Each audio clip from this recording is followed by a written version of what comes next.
Hello everyone. In this video, I am going to solve an interesting geometry problem. We have a square. The side length of this square is 10 units and there are two semicircles inside the square, and this is the common region of this semicircle, and we have to find the area of this green region. At first, draw the diagonal of this square. This diagonal will passes through the intersecting point of this semicircle here. So the diagonal will be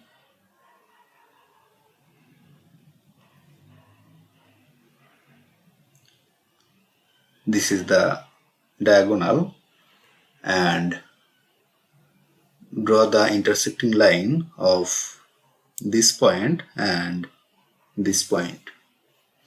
So this line will be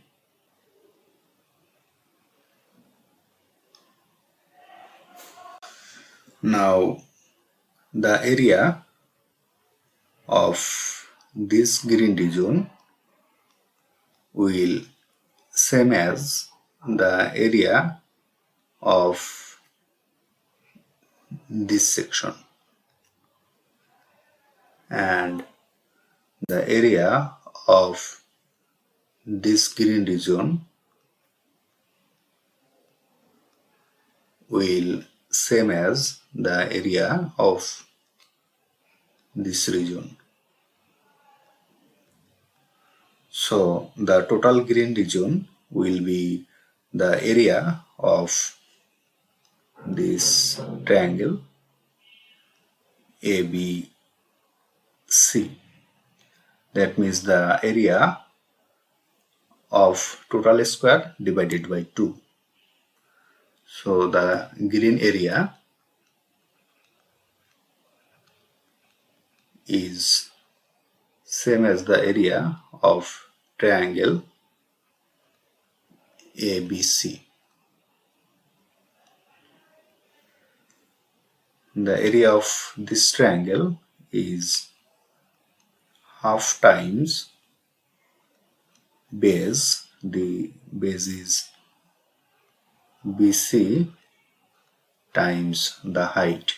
Height is AC. As this is a square, so this AC, this length will be also 10 units.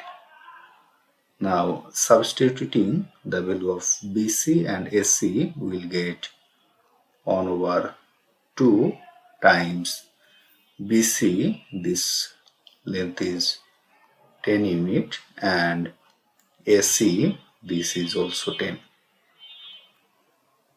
is equal to this 1 over 2 times 10 times 10 is 100, and 100 divided by 2, this is 50, and this is the area of total green region. If you like this video, please subscribe my channel. Thanks for watching.